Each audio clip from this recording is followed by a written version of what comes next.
Good evening, believers. How are you doing tonight? It is Love Coach Dasha coming to you today for the Healing Hour Live. Now, if you've never been with me before, let me explain to you what we do here. I am a love coach specifically for women who want to stay and work things out and be together with the person who cheated on them. Okay, I am here to tell you that you can indeed do that. You do not have to split up and not be together anymore and be sad and be angry and be isolated and keep yourself apart from them forever and ever and ever. You do not have to do that. I know that everybody out there, all the groups, all of the advice people will kind of tell you, no, you can't work that out. You can't do it. I am here to tell you that you can do it. And I know you can do it because I did it. All right. And I did it in a terribly difficult situation. Lots of cheating, lots of things going on that were not good for our relationship, but we worked it out. We figured it out together. But mostly it was me. And I'm here to teach you what I did, all the things that I found out about healing and reconciling after infidelity. So that is what I'm here to teach you about today. All right. If you haven't been with me today, I've been doing the Big D challenge all week in the Facebook group. If you're not a part of my Facebook group, you need to go on over there because I've got lots of stuff going on in there. Um, the challenge is for making that decision after you've been dealing with this infidelity, deciding on how to stay, how to forgive, how to reconcile, how to move on. So if you need a little help with that, you need to jump on this challenge. Go and sign up for it. It is in my link tree. It is in my Facebook group, and also if you DM me Big D over here on Instagram, it will send you the link to that. All right. So you all make sure if you haven't been joining me for the Big D challenge and you are on the fence and you are stuck, you need to come in and join in and make some of these decisions. It's going to make you feel better. It's going to make you feel more solid about the idea of staying. We're going through some things. We're going through all of the different emotions that you have to deal with to be able to make that decision. And we're working on it in here. All right. People are feeling good. So come on and do that with us. All right. Tomorrow's the last day, and we have prizes on Monday. So if you want to be a part of the prize drawn on Monday, make sure you sign up before the day is over and go and participate in all of the challenge posts. Okay? All righty, y'all. I'm so excited. Glad you're here today with me. Let me know if you're here with me. If you're here, hashtag live. If you're here on the replay, hashtag replay. Let me know that you're here. Give me some likes, give me some love. Let the algorithm know that I am special to you. Okay? All right. So we're going to go over the basics. Now, I always go over the basics because people forget them. They're the basics for a reason. They are simple things that you can do to start to overcome this particular trauma, okay? Matter of fact, a lot of traumas you can overcome with some of these steps I'm going to talk about today. Now, the first thing that I'm always going to tell you to do every single time I see you is to do your deep breathing. Have you been doing your deep breathing? Let me know in the comments. Have you been doing your deep breathing? And how does it do for you? Do you feel like you are getting somewhere when you're doing your deep breathing? Do you feel like you're calming yourself, getting back in control of yourself when you're doing your deep breathing? If you haven't been doing your deep breathing, how does that make you feel? All right, let me know about that. All right, so what we do is we're going to do this deep breathing together. We're going to do 4-7-8 breathing. Now, if you heard other types of numbers, if you could have done 5-5-5, you can do I think it's chronic breathing, which is like inhaling for a certain count and exhaling for a certain count and then increasing the number. It doesn't matter what kind of deep breathing you do. I don't care. I don't care. Just do it. Okay? I don't care what kind. If you can't remember 4-7-8, that is fine. Breathe in for 4, out for 4, and then expand it. Go 5, 6, 7, 8, 9, 10. Do that if you can't remember this. But I got a video on YouTube. So go to my YouTube, Love Coach Tasha, and just pull up the video. It says start here and breathe. If you're having trouble figuring it out, go ahead and do it. Do it like that, okay? All right, so what we do is 4, 7, 8 breathing. We're gonna blow out, inhale for 4, hold the breath for 7, and then blow out like we're blowing out birthday candles for a count of 8. All right, Karen. Hello, Karen. Glad you're here. She says she's got a new motto from the Big D Challenge. Hashtag choose love, happiness, healing. That is what I'm talking about, girl. That's what I'm all about.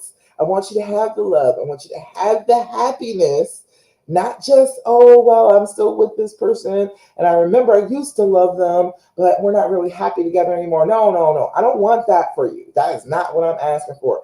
I am asking you to be healed up together with the person you want and happy. All right, that's what I'm asking for. I'm not expecting any less than that for your lives going forward. If this is not the place where you're going to be happy, I get it. If this is not the right person, but if it is the person that makes you happy, I am here to get you through this. Okay? Karen, I love that. Carry that motto around with you. You got to wear it, girl. You got to hold on to it every day, especially when the full moon comes up and all your emotions are all over the place, and it makes you want to just give up on the whole idea. Carry that mantra around with you. All right. All right, we're going to do our deep breathing. Come on, do it with me. We're going to do 3 times together, but I want you to be doing this 5 times a day, okay? Consistency is a key thing here. If you are consistently doing your deep breathing, bringing that anxiety down to a more manageable level every single time, you'll be able to handle it, okay? If you just let it rage and let that anxiety shoot up into the stratosphere, you're not going to be able to handle it. You're not going to be able to get a good grip on it, all right? So we need our deep breathing. We're going to do our deep breathing together. 4, 7, 8, all right? First thing we're going to do is blow out. Make the noise. Inhale through your nose. 2, 3, 4. Hold it. 2, 3, 4, 5, 6, 7. Blow out. 2, 3, 4, 5, 6, 7, 8. Again. Inhale. 2, 3, 4. Hold it. 2, 3, 4, 5, 6, 7. Blow out. 2, 3, 4, 5, 6, 7, 8. Last time. Inhale. 2, 3, 4. Hold it. 2, 3, 4, 5, 6, 7. Blow out. 2, 3, 4, 5, 6, 7, and 8. Lovely. Makai's mom, I see you over there on Instagram. Hey, girl. How does it feel when you're doing your deep breathing? When you're doing it, you should be getting cleared up a little bit. You should be able to think a little clearer. Some people will make them a little sleepy, especially if you haven't been sleeping well. But some people, it makes them really alert, gives them a lot of energy because that oxygen going up to their brain. So either way, if it makes you a little sleepy, if it makes you feel more alert, either way is fine as long as you're doing it, because when you're doing that breathing, you are not focused on the triggers, are you? You're not focused on that. When I'm counting you down, you're not thinking about all of the things. You are thinking about your physical body. You are thinking about the air inhaling into your lungs and holding it and then blowing out and keeping up with the numbers. If you engage a different part of your brain, your fears, your anxiety have to take a back seat. If you engage that frontal part of your brain that is interested in counting and numbers and working things out, that is a different part of your brain than the part of your brain that's afraid that something bad is going to happen. All right. So just engaging that is a simple way, calm down panic attacks, make it so that you're feeling a lot better on a day-to-day basis. All right. Hi, Angela. Glad you're here, girl. How things been going with the new job? I know you posted and said that things are going well with you and your honey. The things that you were grateful for, but I want to hear all about it. Everything going well? All right. And my guy's mom, hey, she said she started working with kids with disabilities again, and she loves it, but it's so tiring. And I want to do this challenge, but I work in the mornings now. Girl, Hashtag replay. Go in there on your break when you got a few minutes. I made it so I'm like, I think the second day we went to about 40 minutes because I was answering everybody's questions that came, but it's around 25 minutes. So you got a little time. If you're sitting around at the job and got a break, go ahead and listen to them. All right. You can still participate in the challenge. Don't feel like you can't participate in the challenge. The videos are going to be up until next Wednesday. Even if you don't participate um, until after Saturday. Saturday is when it's all of the entries are going to go in for the contest for the drawing on Monday morning. But even if you want to do it on Sunday, that's fine. Go ahead. I am putting this out here for you. I want you to be able to make this decision, and doing these smaller decisions is going to help you a lot. Okay, it'll make you feel really confident about going ahead and making the decision to stay and reconcile and work this out. All right, so definitely do the challenge. All right. Angela said 1 year on the 17th. I know that's right, girl. Congratulations. And then I'm getting a promotion this week. Girl, that's what I'm talking about. You've been putting in the work. Get that bag. I'm talking about that, Angela. That's some Thirsty Thursday news right there. All right. I love it. Good job.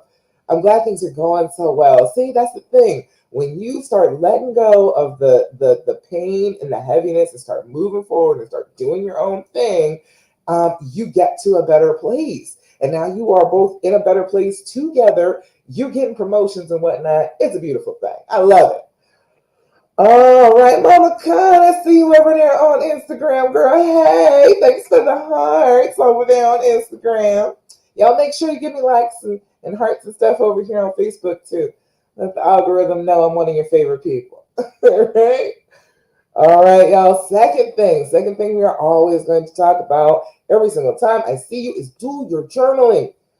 Why are you not doing your journaling? You need to sit down and do your journaling, okay? I just got my brand new calendar for this year, like my big book calendar.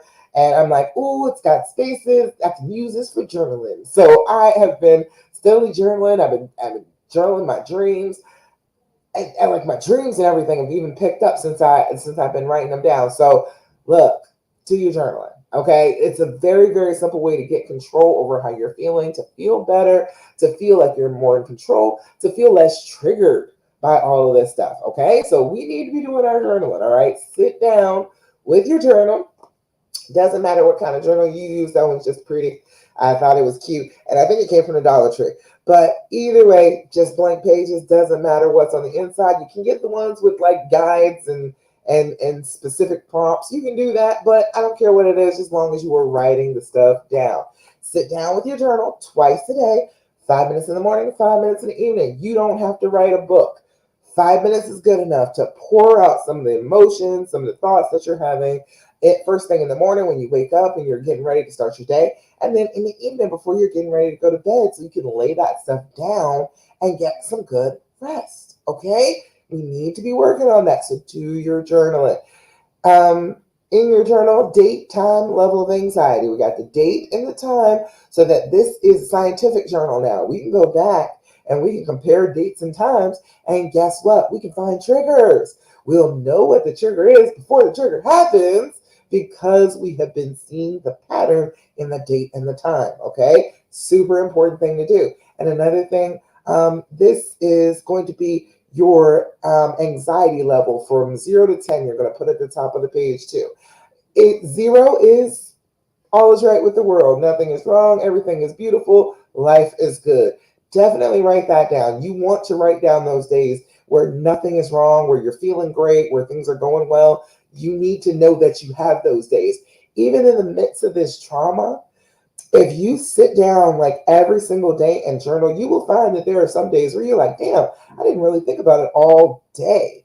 I didn't think about it like, okay, yeah, I thought about it briefly this morning, but it didn't break me down. This has been a really good day. Write that down. All right. So you can always go back to those days when your brain is telling you everything's always terrible. You can go back to those days and you can show your brain, no, that's a lie. Things are not always terrible. Even in the worst parts of it, there were still really good times. Clears things up very well.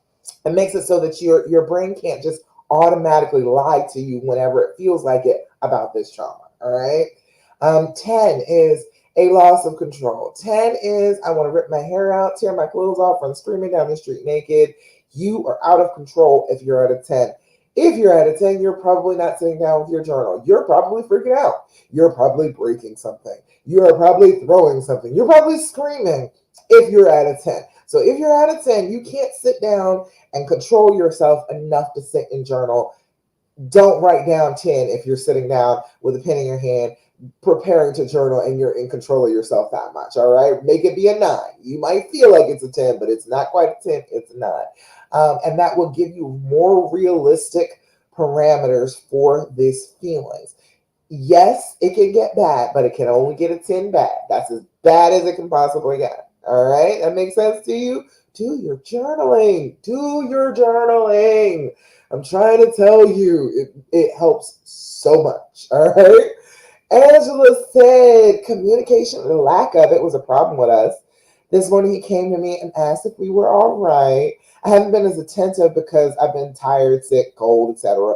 But the fact he came and asked me instead of guessing and assuming is huge. I know that's right, Angela. Did you tell him? Did you make sure he knew? All right, make sure you knew. Pat him on the back. Tell him, good job. Look at you being all mature and communicating well. I love that. All right, make sure you let them know that pleased you, that made you happy. Every time you let them know something makes you happy and you do it with enthusiasm and happiness, they remember that look on their face and they want to make that look happen again. So they'll do the thing again. All right, so you got to give them that enthusiasm, let them know that was a wonderful thing to do, and you approve of it, you'll do it again. All right. My cousin mom, he said, I will give you my whole brain. I don't want to be stubborn anymore. It's New Year and I want to be a new me. I know that's right, girl. It's not even being stubborn, it's just the trauma. The trauma is a way of changing your brain. When you go through any kind of trauma, it does that. It always does this. It does it automatically. And you're not completely in control of it because it's an autopilot type of thing.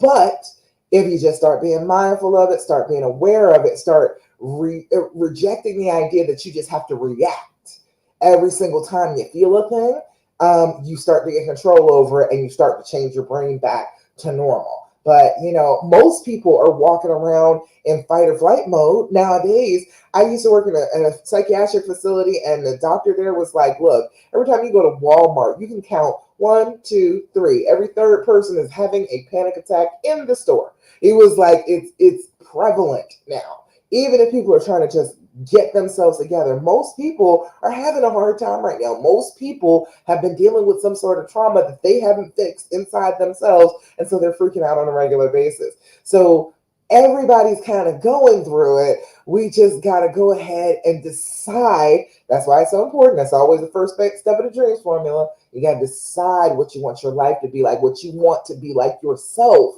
and then do the actions of that instead of just doing the actions of the fear, because the fear is automatic. It's just automatic. It doesn't go all by itself. He said, is it weird to put them first, fully being unguarded and being submissive? Well, why not? If this is the person for you and you want to do that, why not? That's not weird. If that's what you want to do, you can do that. We got to stop giving ourselves such a hard time about it. Okay, if you want to just be feminine, if you want to be submissive, and let me tell you, I wasn't big on the whole idea, but my husband was like, but you got to put obey in the vows, and I was like, oh my god, I gotta say that I obey. I don't know about that, but I love him and I trusted him, so I was like, all right, I'll put it in there. And it hasn't really led me terribly wrong.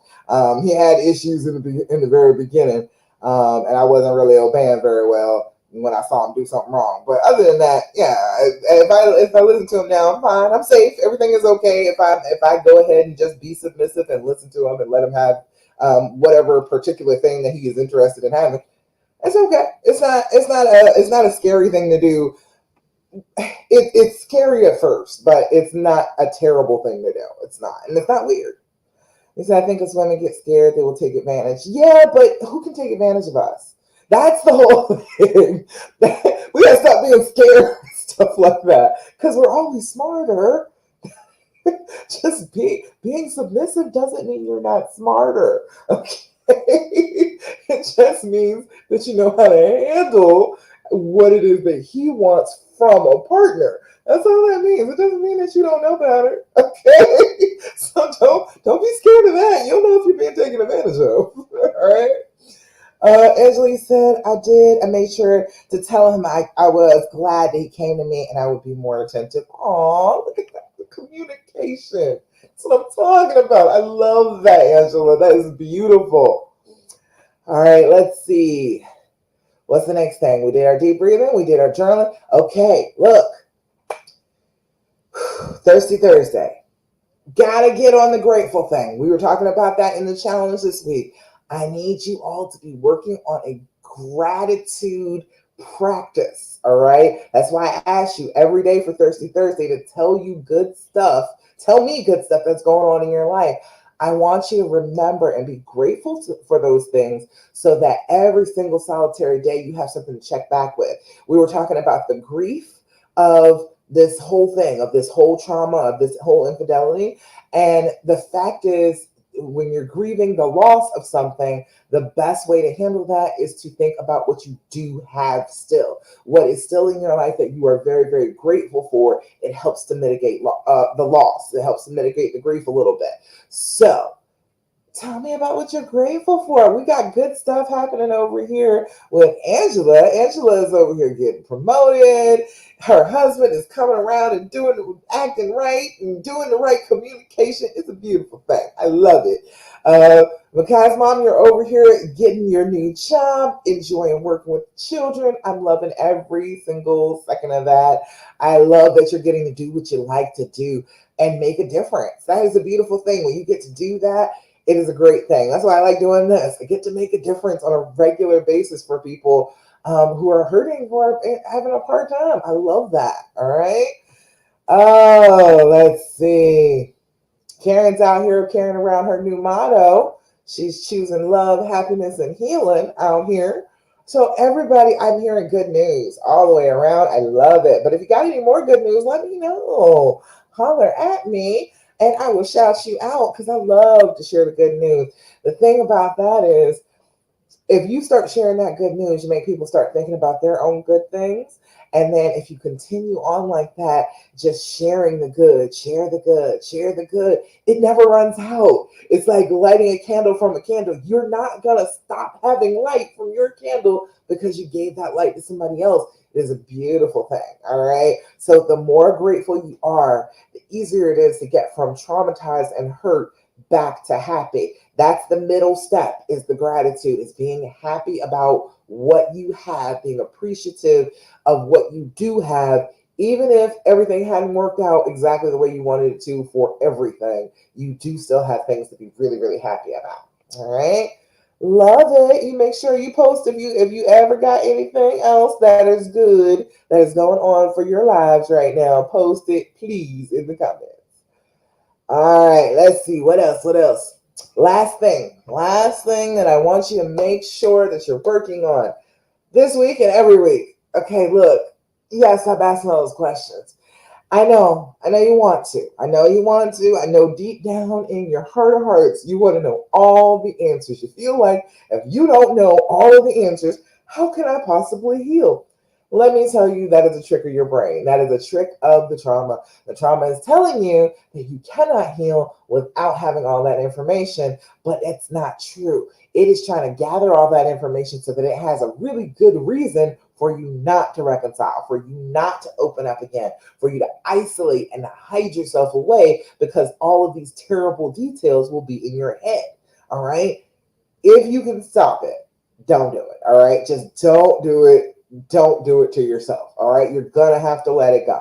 But if you just can't do it, if you got to ask a question, all right, you just feel like there is nothing else you can do about it, it's going to drive you crazy, your brain is itching to ask questions, this is a better question. All right. This is the and. THEAND. Very simple. This is the Healing Edition deck. excellent questions that you can find on Amazon that are better questions than all the questions that you want to ask. Okay, all the questions that you want to ask about the affair, about how he feels, about your relationship, you don't need to ask him any of those questions. I promise you, none of them are going to get you where you want to go. Okay, your brain is just screaming for some kind of relief. And it keeps on asking questions, hoping that maybe something will work, but it knows that none of the answers will give you any peace. So instead of doing that, let's ask some better questions, okay? Let's see. Cause mommy said, I'm also grateful that that if I feel triggered, I can come straight to you. See, that's what I'm saying. Tell them, girl, tell them that they need to be working with me. They need to go ahead on, get in my group program, get on one on one with me, and go ahead and hire me because I'm real good at this. Okay, if you're triggered, I can bring you right back out of it. Okay, snatch you right back down out of the clouds, get you right back on the healing path. All right, I'm good at it. So let them know. Let them know how good at I am. I will redirect your brain. Okay, I know that's what it takes. You just got to redirect it, and I'll inspire you to just redirect it and see what happens. And then when something good happens, I'm like, see, I told you. All you got to do, redirect it a little bit. All right. All right. Let's see. This question says, what have I healed in you? Ooh, boy. Boy, oh boy. I'd like to take like credit for his healing, but he did a lot of work on his own healing. So I don't know. I'd have to ask him this to know what exactly I have healed in him that, yeah, I don't know. I don't know. Hey, babe, you want to answer a question? uh, what have I healed in you? Let's see what he says. It's a damn. It's a good question, right? It's a really good one for like thought provoking, thinking about your honey, thinking about, the issues that you had in the first place. You know what I mean? Like, I don't know. I got him thinking in there. I smell it burning in there. He's thinking hard about that. All right. Well, I'll go on to the next one in the meantime. What's the one thing you really want me to understand about you? Huh? He said I stopped him from being OCD. Now, just he had a thing about cleaning. It was a real thing. He got a little tense, a little angry about things not being cleaned up. Like it was like roles were reversed. Like I would be the messy one. I'd leave socks around, and he'd be like, "Why are you leaving stuff on the floor?" So yeah, I kind of made that come down a couple levels. Okay, that's fair enough. I like that one. So I healed that one in him. Okay, he gives me credit for that. All right. So then the question was, what's the one thing you really want me to understand about you? All right. And then what's one experience you wish we can share together in the next year? Look at that, in January. That's an excellent time for that.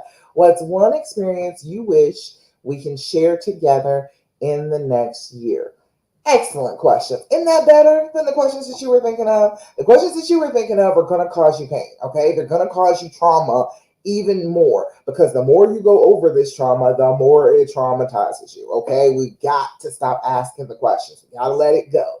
If you start to leave that alone, you change the way your brain works. Your brain wants to ask a ton of questions right now, right? Almost everything you say out of your mouth is a question, right? Think about it. As you're talking to him, you ask a ton of them. If you can get control over that, you're actually changing the way that your brain is functioning after the trauma, and you are showing your brain that you are in control of what the next thing is. Not just, random question after random question because it just is, I'm searching for a way to feel better. No, I know I can feel better, and it'll feel a whole lot better if I don't ask all these questions. And then it does start to feel better. So we need you working on that, all right? Means you working on not asking all the doggone questions. All right, because mommy said, gotta go to bed, but talk soon. All right, girl, you gotta get up in the morning. I'll talk to you later. All righty. Excellent, excellent, excellent. I love it. Love being here with you all talking about this stuff. It's so much fun for me. I love to let you all know that there's a way to heal this. There's a way to feel better. You do not have to keep on feeling like crap behind this trauma. You can do things about it that are going to help you. They're going to feel better. And you don't have to wait on any damn body. You don't have to wait for him to fix it. All right. If you start on down the healing path, he's going to realize you're on the path and he's going to jump on the path with you. That is how this gets healed. That's how this gets to a better place because you're going to be getting to a better place all on your own because you're able to get there, hon. You are the queen here. You can do it. All right. All right. Let's see. So it's question time. Question time. All right. Let me see. I know where's the post? Now I can't find the doggone post. You all let me know if you got questions, comments, thoughts, complaints. I am here for you. I want to answer all your questions. Jamie and Nellie, welcome, welcome. I'm glad that you're here. I'm glad that you're coming for the healing hour. And I hope that I can answer your questions tonight. Let me know if you got any, all right? All right, let's see. There we go. Got comments on this one? All right, first things first. Jamie, you do have a question up here. Let me go ahead and answer your question. Jamie said, how to heal wounds in a healthy way and find closure. Girl, that's what I'm trying to do here. That's all we do right here. And then Melissa said peace and healing. I think those two go together, okay? We are doing the dreams formula, all right? How to heal this wound is to treat it like a real wound, okay? We got to cleanse it out. We got to cover it up. We got to baby it a little bit. We got to make sure that we don't keep sticking our fingers in it and infecting it. All right, pretty simple. The dreams formula is my formula for doing that. The D is for deciding that you want to heal. You want to heal. You want to reconcile. You want to be together. You want to fix this. This is the right person for you to do this with. You are making the decision that that is the path that you're on. All right. R is for recognizing the fear. All right, that fear speech that goes on in your brain. Your brain is going to holler a lot of awful things at you. Okay, it's going to tell you you're being a doormat and he's never going to change and he's going to treat you bad because you're letting him treat you bad. It's going to tell you all of that. Okay, it's all not true. It is just a fear that your brain is going through after a trauma. It is the same thing it would do or say for any other trauma, not just for this one. Okay, your brain's going to freak out a little bit about this. You have to recognize that you're going to be afraid, but you're going to have to push through anyway. All right. The E is for evaluating the why. Why did this happen? What the heck happened in his brain that made him think this was a good idea? Because that's what is key to understanding here. You are assuming, oh, he didn't love me because he was able to do this. That's what we get told. That's what is all in the groups. That's what the advice always is. He couldn't have loved you if he was able to do this. But that's not true either. People are very complex. We are very complex beings, and we do a lot of conflicting things. We can hold space for conflicting emotions. So he could love you with all of his heart, but still be hurting on his own, not just because of you in this relationship, but hurting inside him. And hurt people hurt people. So finding compassion for that, understanding that, yes, he did wrong. Yes, he did, but that does not mean that he is wrong. And that doesn't mean that he doesn't love me. And it doesn't mean that I shouldn't love him. I don't have to be backed into a corner by his why. I can just have compassion for it, understand him, go ahead and open myself up to this person that I love so much. A is for allowing the healing to happen. You got to do the actions of a person who is healing to feel healing. If you keep doing the actions of a person who is hurting, you will continue to get hurt. That's just the way it goes. It is what you're putting out there. It's what you're expecting to happen. If you keep on doing the actions of a person who is healing, a person who is triggered but is not flipping out on him, not confronting him all the time, not asking a whole bunch of questions about the trauma, not getting stuck in the past. If you are doing the things that will heal you, you'll be healed. All right. So Put your ring back on, start having sex again, celebrate with one another, go out on dates, do the thing that shows that we are all healed up and we are happy, even if you're not there yet, because that's how you get there, is to behave your way there. Okay. A lot of the pain right now, you're behaving your way in the pain. And so then you're kind of stuck. We don't want to be stuck. We don't want to be stuck anymore. We need to get unstuck and move forward in our reconciliation, in our healing. All right. The longer you stay stuck in, oh well, I'm just mad at him, and I can keep throwing this in his face whenever I feel like it. Nobody's healing. Nobody's healing. You're not healing. The relationship's not healing. He's not healing. Nothing positive is happening if you continue on with that. You got to make the choice to start allowing that wall to come down between the two of you and reconnect. M is for managing the future feelings. You are going to have triggers about this. It happens automatically in your brain when you have a trauma happen. So you've got to learn, okay, what are the triggers going to be? How does it feel in my body when I'm triggered? So I can, because your body always feels it first. You'll feel it physically before you can understand it intellectually. So how does my body feel when I'm triggered? And then what do I do when I have this particular trigger that's going to make me feel better? That's not going to require me to make him make me feel better. Does that make sense? I don't want you to be worried about, oh, can you fix me? You worry about what you can do to fix you, and then you'll be on the healing path. And then anything that he does is icing. Anything that he does in addition to your own healing is showing you how important it is for you to go ahead and do your own healing. It is the cherry on top. Okay, so you don't have to worry about waiting on him. You can start that particular process, and you won't continue to be triggered forever and ever. The triggers, they still exist in my brain, but they're very faded now. It's every now and again he will be on the phone, like he'll have his back to me, texting on the phone, and like vaguely it'll be like, well, what if he's texting with somebody? And I'm like, dude, we've been through this. No, he's not. Calm down. All right. I can do that now because it's not an overwhelming feeling now, because I had gotten in control of the triggers, and they got less and less and less. They got quieter and quieter. And so when they pop up now, I know what it feels like, but I don't have to always listen to it. All right.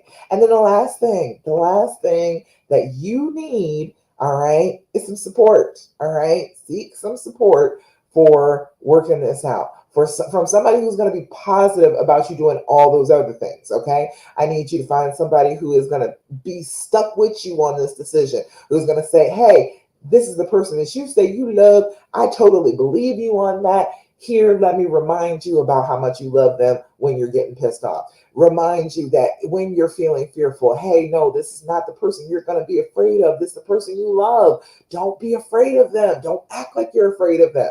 You need the person who is going to be like, hey, he was hurting. I know it's not an excuse. It is never an excuse, but let's try and have some compassion for this person that you love so much who is hurting right in front of you. All right. And allowing the healing to happen, who will tell you, hey, girl, look, you keep on not hugging him and not kissing him. You need to go ahead on and start doing the things. Okay. I need you to jump on that. I need you to act like a person who's in love. All right. And as far as managing the triggers, somebody who knows what your triggers are and then reminds you of your plan when you get triggered. All right. So that's why I'm perfect for it, because I know all this stuff. I know how to help you do that. Go ahead, message me. Let me know if you're interested in working with me, because I am starting a new group coming up soon here. So if you're interested in working with me, you need some support like that, definitely let me know. All right. Mama Khan said, one of my triggers is watching TV movie and a sex scene comes on. It pisses me off because he's thinking, wish that was me, or some other derogatory thought. How do I get through that? That's an awful thing to think. Okay, just because all right, first of all, you're assuming that just because he sees sex, he is automatically thinking about being with somebody else. You're actually thinking a negative thing. He's not actually thinking a negative thing. You are assuming that. You are thinking that that's what he's thinking, but it's not. So you got to check that. You got to tell your brain, hey, hey, hey, no. This is a sex scene on TV. He is not some nymphomaniac. He is not running around here trying to have sex with everything on the planet. Just because he sees a sex scene on TV doesn't mean that he's wishing that it's him. You know what I mean? Like, you got to redirect that thought. You got to correct yourself. Don't just let your thoughts talk shit about your honey, okay? You can't allow that. The same way you wouldn't allow another just random person on the street to talk shit about your boo, don't allow your own thoughts to do that either. When you hear it, you're like, nope, nope, nope, nope, nope. That is not cool. That is not what I think about him. That is not how I feel. No. Think another thought. Pick a different path. Whatever you need to do, that is not what we're gonna think. And then you do your deep breathing, you exhale, you release that tension. You know, it's probably in your stomach, got you all clenched up. Exhale. Understand that sex scenes are part of movies. They pretty much always have been. It is not that big a deal. He is not wandering off fantasizing about somebody else. All right. And then on top of that, all right, let me just say this. I don't think there's anything wrong with having fantasies. I think that is a healthy thing to do. So, like, you're assuming that even if that is what he's doing, yeah, like, most of the time it's not. Most of the time when guys see like a sex scene on TV, they're not like, ooh, maybe I hope that's me. They're not actually thinking that. But if he was fantasizing a little bit, why is that a danger? What? That's not a danger to you. He can be inside his own head and have thoughts, okay? That does not mean he's going to do anything wrong to you, all right? When I see Method Man, I got to thank for him. I do. I'm not going to sit here and lie. I got to thank for him, okay? If I see Method Man, few fantasies go through my head, okay? Couple of them unbidden. It's not like I'm trying to have that happen, but it automatically happens because, whoo, yes, he's sexy. All right. That is how I feel. And it's just a fantasy. It's a passing thing. It doesn't mean that I'm going to do anything wrong. All right. I had the opportunity and he turned down everybody. So I know it would never happen. So I don't even stress about it. But you can have fantasies. You can have that in your head. Sometimes it's a little exciting to think about your fantasy life, but that doesn't mean that, oh, he's thinking he doesn't want to be with me. He's just thinking about having sex with somebody else, and he'd rather be here in this movie. That's not, no, it's not the same thing. You can have a few risque thoughts in your head. You can have a few. Let's see. I expect him to change the channel or fast forward. But see, that's the thing. We have to stop that because what you're doing is saying, I am triggered, so then I have to run away from the trigger. You expect him to fast forward, change the channel, and that's supposed to fix it. But it doesn't, right? That hasn't fixed it yet. It hasn't made it any better. It hasn't made that trigger go away. You are reinforcing the trigger when you do that. When you tell him, no, you got to change the channel and you got to fast forward, you are reinforcing to your brain that, yes, this is something I should be afraid of. We must run from this. And then you create bigger and bigger phobias like that. Okay. So I want you to stop doing that. If you run from a trigger will chase you. Okay. It's like a mad dog. If you keep on running, it's going to run you down eventually. All right. So don't ask him to do that. You sit with him, you hold his hand, you do some deep breathing, you get through that scene. Because what you're saying is this trauma has the power to interrupt any other part of my life. We could be sitting, having a date, chilling, and if I see a sex scene, it is automatically going to ruin everything. And that's not healed. That's not healing. That's not what it is. Okay. So you said your lymph nodes swell too? Good Lord. It wouldn't bother me if he didn't cheat, but that's the whole thing. Because he did cheat, now you are changing your whole life and your whole reaction around him cheating. You are creating an excuse to continue to feel bad about it. Do you understand that? Does that make sense? You are reinforcing that same trigger over and over again. It's not working, is it? You let me know. Up until now, you keep on telling him to turn the channel, to run away from this trigger. Is that helping? Because most of the time it doesn't. Most of the time that is not how it works. If you run from a trigger, it's going to chase you. It's going to get bigger. It's like a big monster in a dream. It starts off something that's like about your size, and then you run for a little while and it gets bigger. And then you run even harder, and your heart is pounding in the dream, and it gets even bigger behind you, and it's catching up to you. That's how triggers work. All right. So you said you hate this whole process. I know, girl. I know. Because it sucks to have to even try and heal from trauma at all, from any of it. But the thing is, we all have so much of it. We need to learn these skills. We need to know how to heal ourselves because trauma's all around. We don't get just one trauma in our lives, okay? And almost everybody I know has had a series of them, never knew how to fix any of them. And so they get to this one and feels like, oh, this is just another thing that I'm not going to be able to do anything about. We're going to feel just terrible all the time. It's never going to be fixed. And then you continue to live your life like that day after day after day, being being affected by this trauma. Said you'll work on your reaction. Good, good, good. You said, or just not watch TV. No, see, that's running from it. It doesn't work like that. It doesn't work. It doesn't work. If it worked, I'd say do it, but it doesn't. And it's just going to stress you out trying to avoid TV because, oh, the TV triggers me. No, we can't do that because that's what's going to happen. You see how you went from fast forwarding, skipping over a part to, oh, just not watch TV. That's how this works. If you take the trigger seriously when it's little, it's like, oh, okay, yes, I'm gonna grow big now. All right. You're just gonna have to deal with it even bigger this time. And then it goes further and further. I think I told you all last week I had a lady that I worked with in the psychiatric facility that I worked in who got agoraphobia from the fact that she had been in a car accident, got into a car accident in her own car. Then it was like, I don't want to drive. Then it was like, okay, I'm just going to ride with other people. Okay, well, I don't like riding with other people. I'm just going to stick to the neighborhood, stay close with other people. Okay, that's still too much. I don't like getting in the car with them. I don't like riding with them.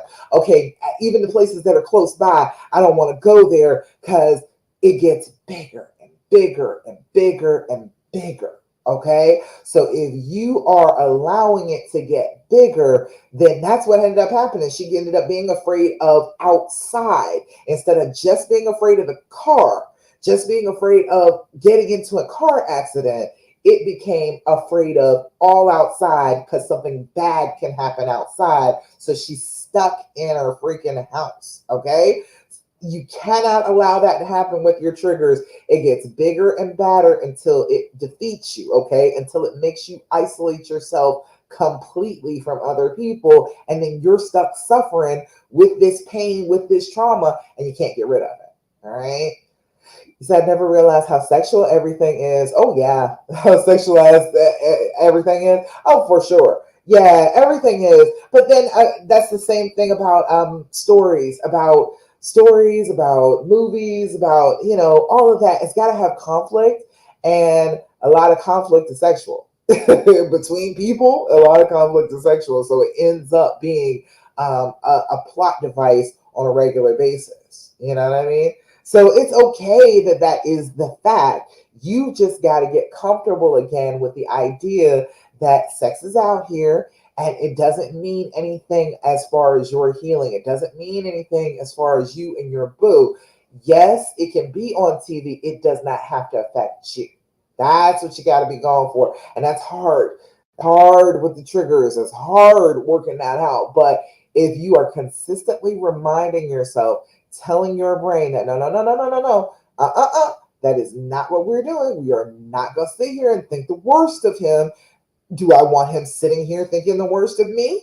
Do I want him sitting here assuming that I'm going to get pissed off about this whole scene and I'm going to cause a problem for the rest of the night? Do I want him assuming that about me? No, I don't. So I'm going to not assume bad things about him too. All right. Does that make sense? I know it sucks. Now there's so much sex, so much cheating and stuff on TV, but it's a great plot device. It moves the story along. It really does. But it's hard when you're dealing with that and seeing it on a regular basis. It is. All right. Barbara. Barbara said your suggestions to make choices is right on. Good, good.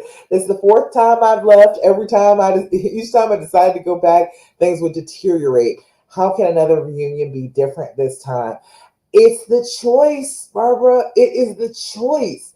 It is deciding who you want to be, what you want your future to look like, and then following that path.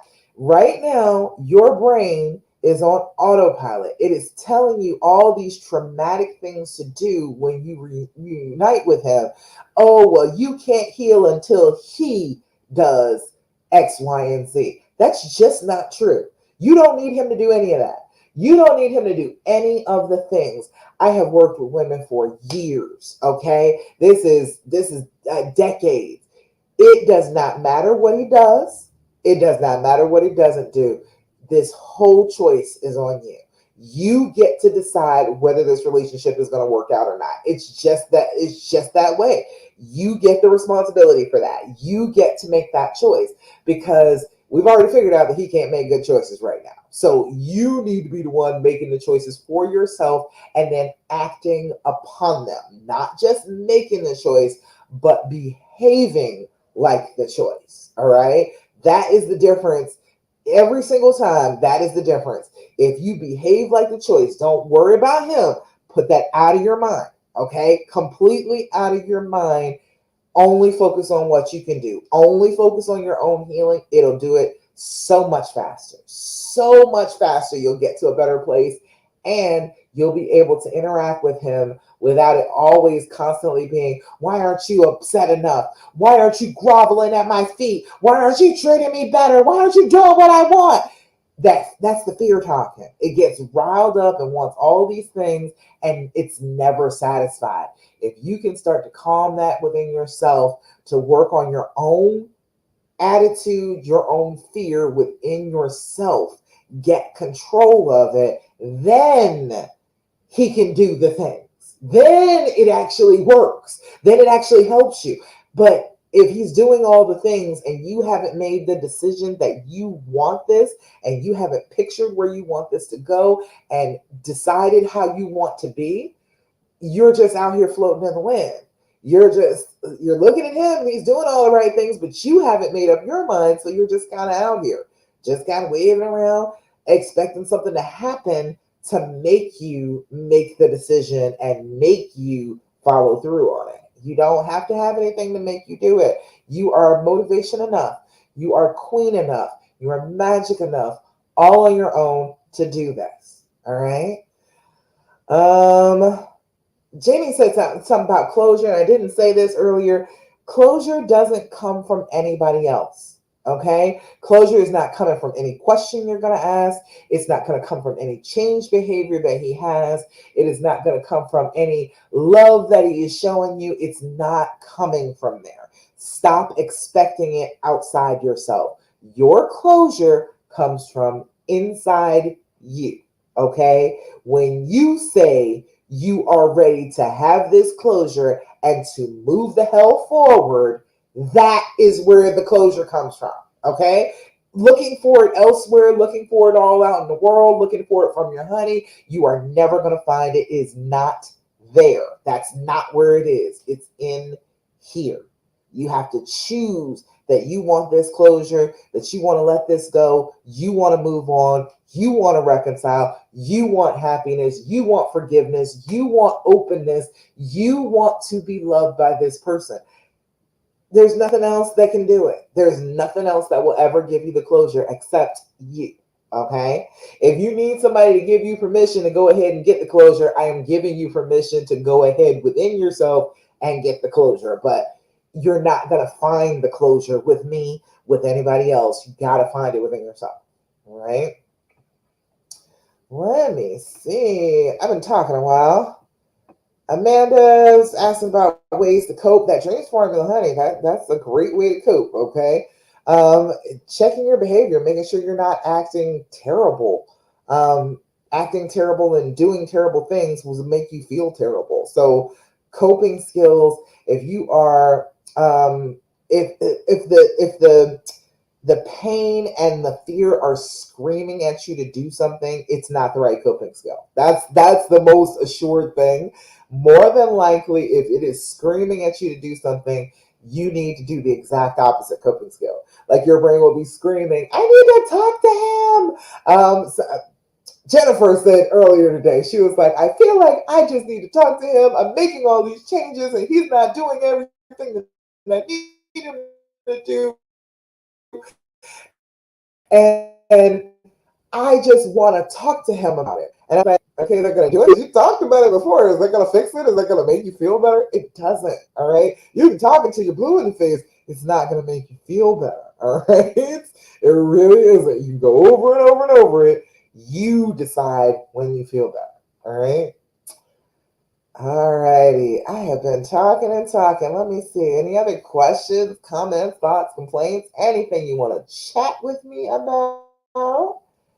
Anything you're like, "Oh, dang, Dasha, can you please explain this to me?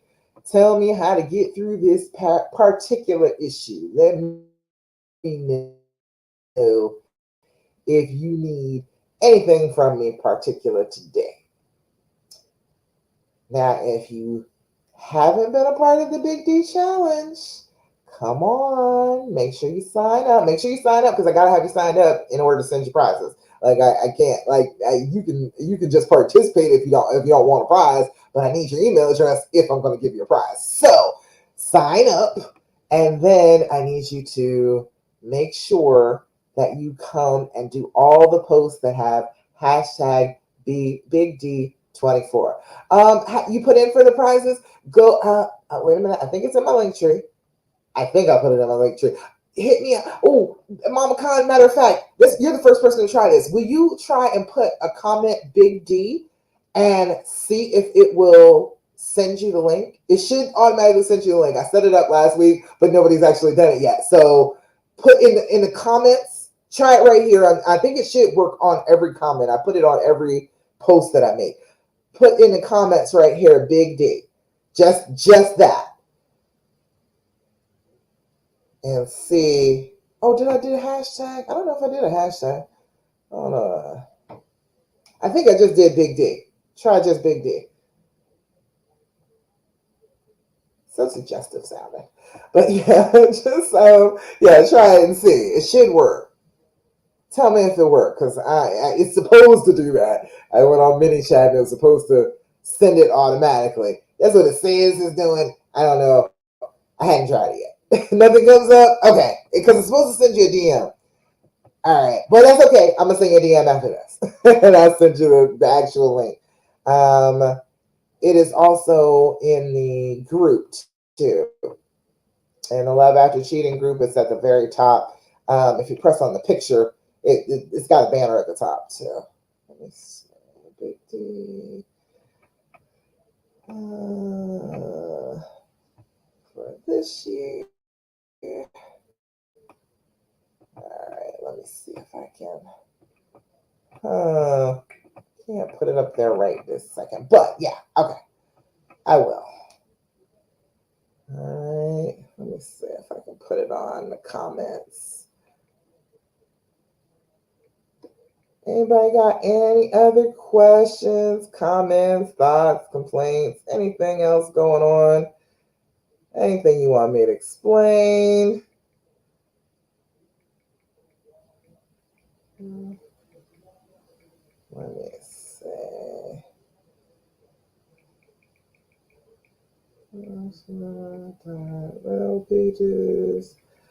I have to see about that. I don't know why it didn't come up because usually it's supposed to, but nobody had tried it yet. So we'll see. I'll try and fix it. But I'm putting a link in the comments. So while I'm doing this, I'm going to remind you about doing your affirmations. Have you been doing your affirmations? If you have not been doing your affirmations, I'm trying to tell you, you're doing yourself a disservice. You need to be focusing on the message that you are telling yourself every single day. All right. If you continue to tell yourself that, oh, he doesn't love me, oh, I'm not good enough, he was never happy with me, he'll never be happy again, all of that. All right. There's the link. If you put all of that in, it sounds like a typewriter. Yeah, it's a long link. I type it in. I couldn't copy and paste it. All right. But if you are constantly telling yourself negative things about yourself, about your relationship, guess what's going to happen? Those bad things are going to come true, okay? You are asking for them. You are pulling them into you, okay? You need to be making sure that you are choosing different. You are choosing how you come across, okay? Oh, wait. We got things up here. It said, Barbara said, thanks. I need to overcome my fear of being hurt again. I don't know how. Um, Barbara, part of it is understanding that you are not supposed to be avoiding pain. That is not your job. I know that your brain is its job, but you as a human being, as a person, that is not your job to avoid pain. Your job is to be out here and experience all the feelings, not just, oh, all the good ones. All right. You don't appreciate the good feelings if you don't have some of the bad ones. Your whole purpose as a human being is to be here and experience everything you possibly can. So you're hiding from fear, and that makes you hide from a ton of other experiences. So I want you to welcome a little bit of fear. All right. Welcome the fact that I'm going to be hurt again.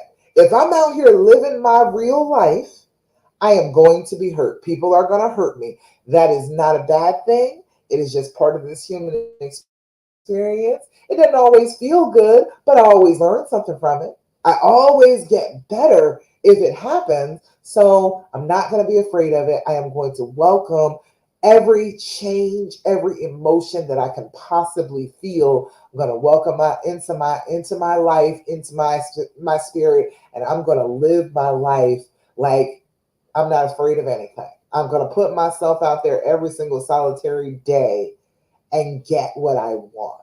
That is what I want you to do. You got it? Good. Okay, you got it over there, Mama Khan? Good, good, good.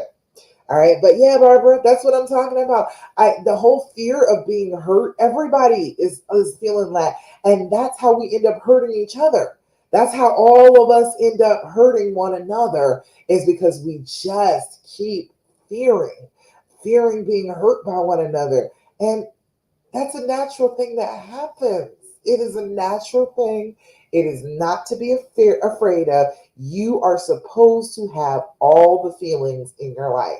Things are supposed to go well sometimes, things are supposed to go crappy sometimes. It is what it is. You got to just go ahead and decide that you're not going to let fear about future pain stop you from having happiness now, because that's what it's doing, right? You're so worried about, if I hurt in the future, that you're hurting already in the present. That doesn't help. That doesn't do anything for you. You're still getting just as much pain, but you're not living your life too. So then you're getting shortchanged. You're getting shortchanged on the experience of this life because, yeah, you're so worried about being hurt. And yeah, you might be keeping yourself from being hurt, but then you're not giving yourself the opportunity to have all the wonderful things that could be happening on the path that is scary. That where the path where you could be hurt, lots of good things happen on that path. So you don't want to run away from your fears. You don't want to do that. Again, they'll just chase you, just chase you, make you feel bad. All right. Come out swinging every day. I am not going to be afraid of this life. The worst possible thing is this life kills me, and that is guaranteed. It is going to kill you. You cannot escape this alive. You can't. So instead of being worried about hurting, worry about not having the good, not having the positive, not having the things that you need and you want and you picture for your life. That's the pain that you need to be worried about. Because the pain of this happening again, I mean, the chances of it happening again are not as high as the chances of you having a miserable time in this life if you do not come out of the hole and de-isolate yourself and decide that you're going to connect again. All right. Caroline says, we just keep fighting. Our communication is now horrible. I'm sorry to hear about that, Caroline, but you know what? He can only fight if you're fighting. You don't have to participate in a fight, okay? And if the thing is you're trying to communicate to him how bad you're feeling about how bad he did, then yeah, you're going to keep fighting, okay? We got to stop talking about it. We got to stop going over the trauma so that we can stop traumatizing each other back and forth and actually start to communicate in a better way. So you let me know, Caroline, is that what we're talking about? Is that why we keep fighting? Because we keep going back and talking about what he did? Is that what's happening? Because the communication is going to get terrible like that. That's what happens. So many people tell me all the time that that's what happens. Well, I was just trying to express my feelings about how I felt. Yeah, you're telling him you're an awful person. You did something shitty to me, and I hate you for it, and I feel crappy all the time about it, and you're never going to be able to fix it, and there's nothing we can do about it. So I'm just going to make you keep on suffering for it. That's what that whole conversation is.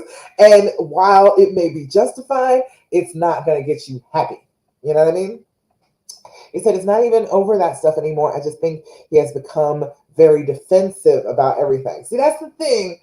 See, when we start calling our mates defensive, it means that we're saying something that's probably gonna hurt them, but you should just hear it out anyway. So what is it that you are trying to tell him he's doing wrong? Because that's what you're telling me. You're saying that you're telling him he's doing something wrong and he's just getting defensive about it. And why is he getting defensive and not communicating with you?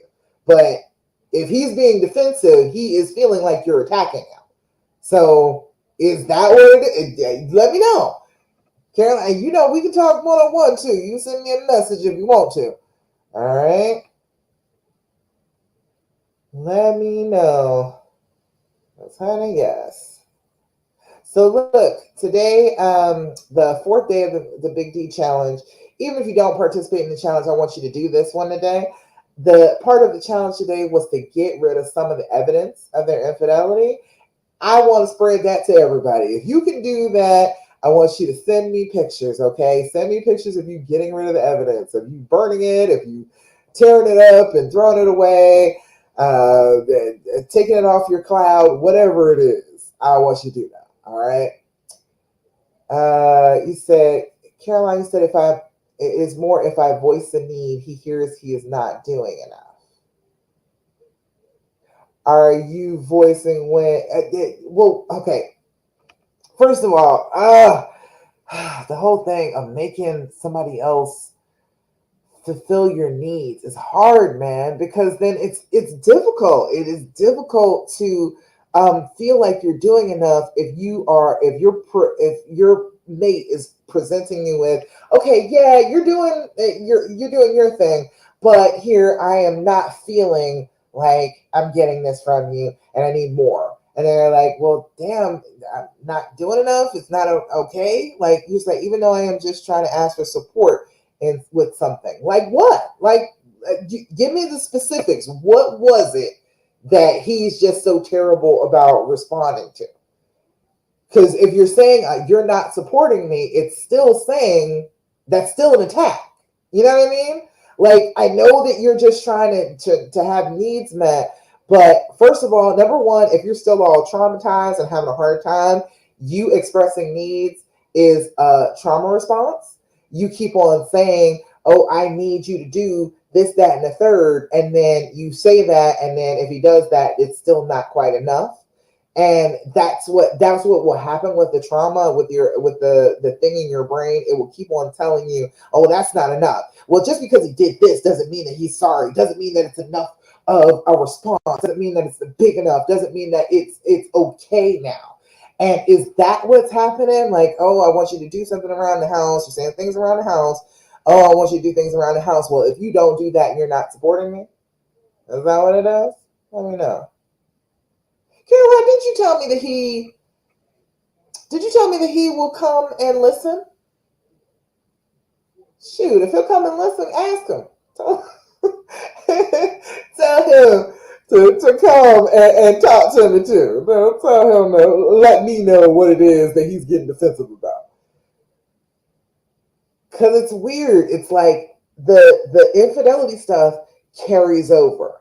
You you feel like it's about something different, but it's still about the feelings that you've had with the trauma. It's still, how could you not fulfill my needs when you did me so wrong? You know what I mean? Like it kind of carries over. So I'm trying to be very unattacking in how I talk to him. I actually think a lot of it is coming from his insecurities and guilt. Well, yeah, what is it that you need support with that he's not doing? Not not doing enough, but something he's just not doing. He's not giving you. He's not supporting you with. He's just not doing it at all. Is there anything that he's just not doing at all that you are needing, that you feel like you need? Let me know. I'm always curious about that. It's always so interesting how people interact with one another after this has happened, because like the trauma and the automatic responses just kind of carry over into every bit of interaction that you have, and then you'll be thinking, like you're thinking that this is coming from his insecurities and his guilt for what he did, and it may not even be that. You know what I mean? I don't, because I don't want you, because you're assuming like that it is this, and I don't want you to assume that it is this. It may not be related to this. So we talk about what we're gonna do to work on us, and then see, that is not about the house. See, we jump right back to it. You were saying we talk about what we're going to do to work on us, and then he doesn't do it. See, that's what the whole problem is. Stop worrying about his part. That is the simplest thing that I can tell you. Raise your hand if you're here with me and you have heard me say a million times, stop worrying about his part, worry about your part. All right? Let me know. If you have been with me and you heard me say that a million times to you, let me know. Because I'm trying to tell you that is where the problem keeps coming in. You will be so worried about his part. Whatever it is you agree to do, just do your part. Don't worry about him. You are focusing on the wrong thing, because then that throws you all off from your path. Then you're not doing the thing. Okay? Don't pay any attention to what he's doing. You agree to something, you're going to do the things to work on you, you do the thing. Okay? If he's not participating, fine, but you do the thing. And then when you consistently do it, you show up differently. And then that makes him show up differently. Does that make sense to you, Caroline? Is it Caroline or Carolyn? I think I've always called you Caroline, but I don't know if it's Caroline or Carolyn.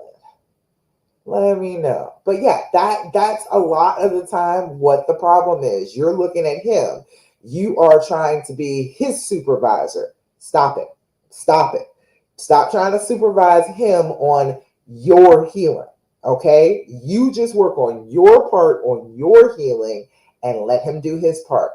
If you get on the healing path, you start doing the things that a healed person is going to do. He's going to jump on that path with you because he doesn't want to be left behind.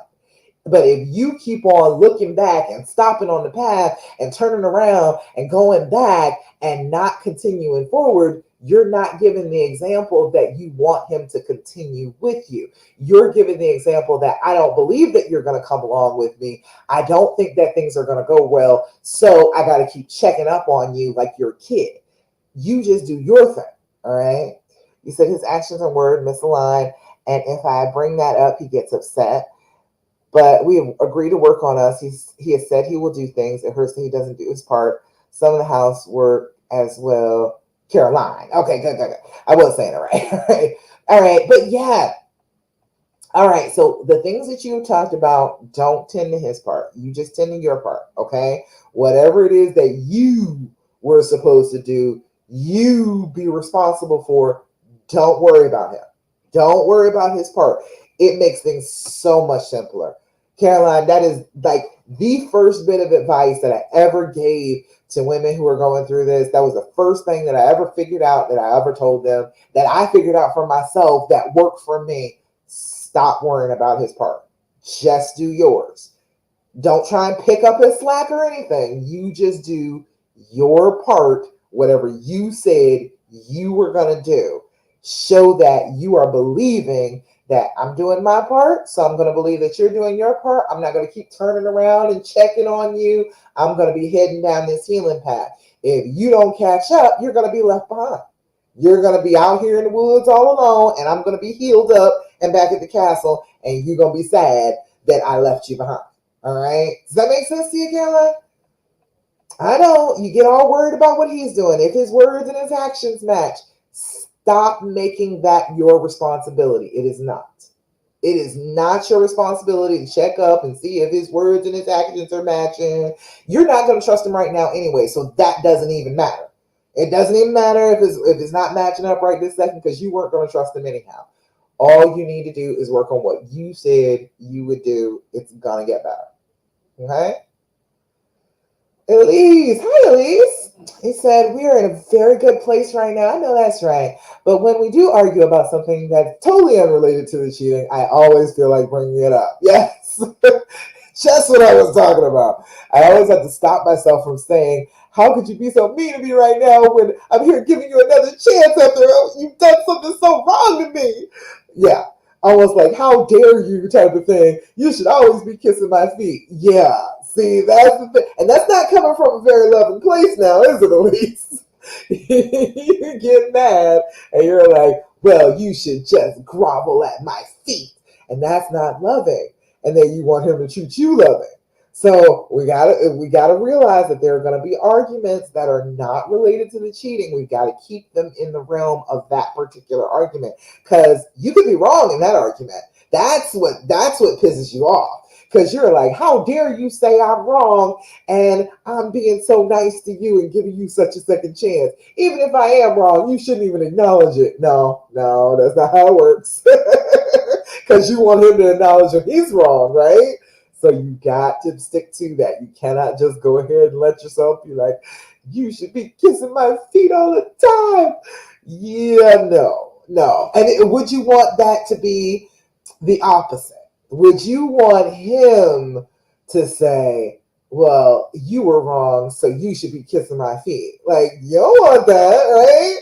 You said right, which is why I'm proud of myself for not bringing it up. But damn, it's hard. But that's the Thirsty Thursday right there. That's some good news. We are grateful for you to be able to control yourself. That space in between triggered and reaction. That's your space. That's your moment right there. It is the decision. Do I go ahead and go the hell off and release all this and make it into a bigger argument and cause us to have a whole disturbance for the rest of the week? Or do I control myself? Do I decide on a different reaction? Do I choose the better angels instead of my devils? What am I going to do in that space? That's super important, okay? It's a good thing that you have recognized that space for taking that decision and you make a different decision, because it changes the way your brain works. Your brain will not just automatically default to screw him and starting to scream at him when this type of stuff happens. You have gotten into the habit of, no, no, no. Yes, I know this is hard, but it's not giving us anything. It's not helping anything, so I'm not going to do it. All right. Good job. Good job, Elise.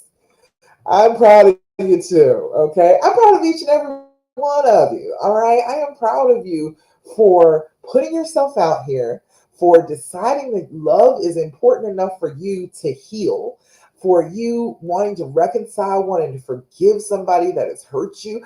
I am so damn proud of you. I think that you are doing an amazing thing here. I think that you are doing something that most people can't do.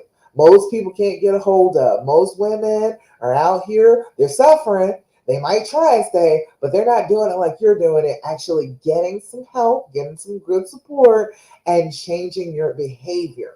All right. A lot of people are not doing that. A lot of people are just expecting him to fix it all. Here, you do it, you fix me. But it doesn't work. And then you get more and more angry, more and more sad because you're not getting fixed, because you're not fixing yourself. You are the one with the power here. You have the power to heal. You have the power for closure. You have the power to forgive. All of the decisions are actually with you right now. So if you decide that this is the life that you want to live and you want to be happy and reconciled and forgiving and everything be good, that is what you can have, but you just got to follow through with it. Just got to go ahead and keep taking the steps in that direction. All right. Fantastic. Yay.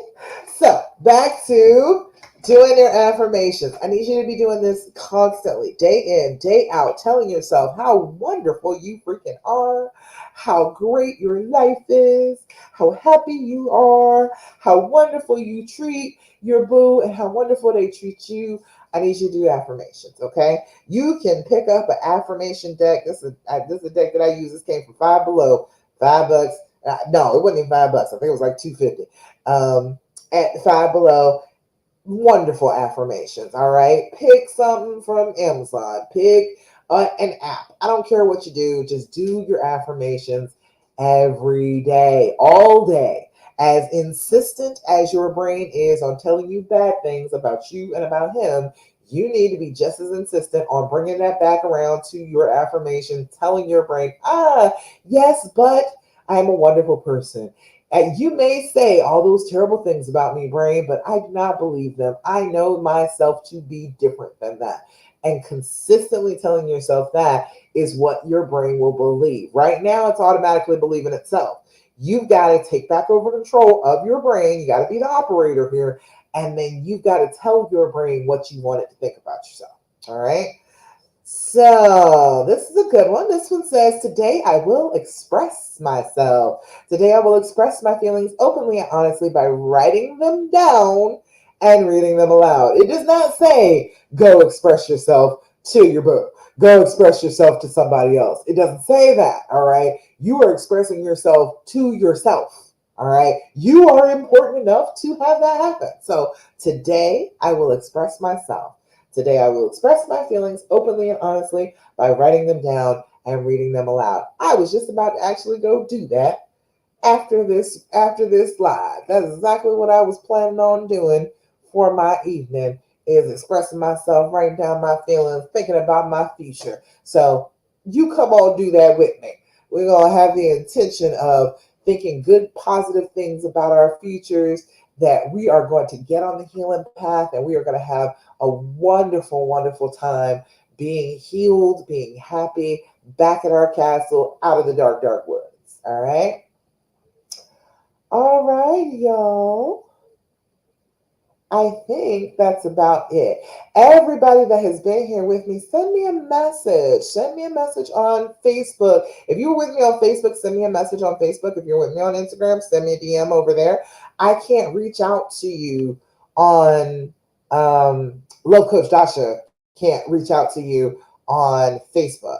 I like my regular page. I can, but I try not to do that because that gets confusing. I don't have everybody in one place. So send me a message. If you've been here with me today, if you're here with me, hashtag replay, hashtag live, either way, if you were with me and heard my voice right now, send me a message. Like right now. Don't wait until we get off and then you won't remember. Send me a message right now.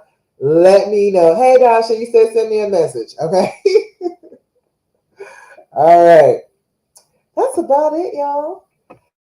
Thank you so much for joining me for the Healing Hour Live. I'll be back with you again tomorrow morning, 11 a.m. Eastern Standard Time, for the last day of the Big D Challenge, making these decisions about staying and working things out. If you haven't signed up, make sure you signed up. And that's about it. I love you so, so much. I'm so, so proud of you. And I will see you again for the Healing Hour Live next Thursday, 9 p.m. Eastern Standard Time, for the Healing Hour Live. All right, y'all. That's about it. See you later. Bye over here on Facebook and Instagram. Oh, wait. Oh, dang, nabbit. Somebody said, oh, see, I can't even leave. I want to answer everybody's questions. It didn't pop up over here. See, the StreamYard screen has everything pop up. Hold on. Before I say goodbye, hold up. Let me answer this question. He said, Nada. Hi, Nada. He said he has had an emotional relationship with a coworker. He says he's been in a bad place and feeling depressed to the point he says he no longer has feelings towards anything. He has told me he feels I don't love him and he doesn't love me, but said he wants to build the relationship back up. He hasn't shown me any effort towards getting us better, even though I'm putting my feelings aside to try and stand with him through this depression. I am hurting too and need him to show some kind of effort. I don't know if this is really because of his depression or if he's trying to push me away. Depression makes people push people away. That's the way mental illness works. Mental illness tries to isolate you just like trauma does. It says, I'm confused and hurt. I never thought we would be in this situation. I want to heal and be happy, but he says he's not ready for therapy. Um, that's what happens though. You're saying that he's not having feelings towards anything. So a lot of time with men with depression, they'll get apathy. They just don't feel anything. They feel cut off. They feel like they don't have any wherewithal to do anything. A lot of the time men will just keep on going to work and be suffering but not actually want to do anything about it. um, I would just say start off with trying to talk to him about his feelings. Okay, what's going on? Why are you depressed? What has been happening with that? Has that been a thing that has always been with you, or is it a thing that has just now happened? Is it a certain time of year that you feel like this? Do you feel like, I don't know if I can say it online, do you feel like harming yourself? Do you feel like ending your life? Is that something that you have on your mind? Or are you just feeling bad but not feeling like you need to do anything drastic? I always say ask people if they're so depressed that they're not feeling anything, you really need to ask them if they are considering ending their life, unaliving themselves. So ask him. Ask him about that and then get him to talk some.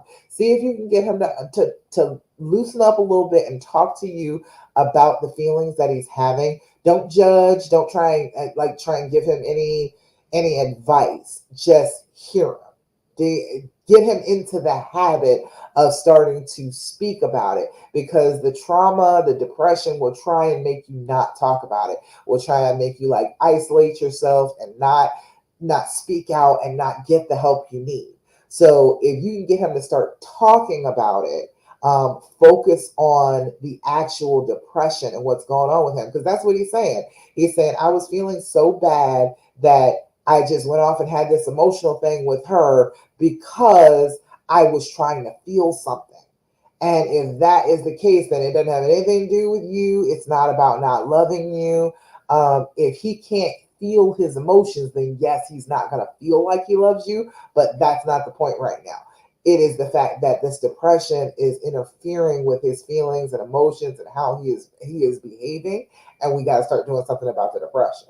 All right. So that's how we started off. We started off just me talking to him, just me hearing him out, listening to the story about what was making him depressed, what was going through his head.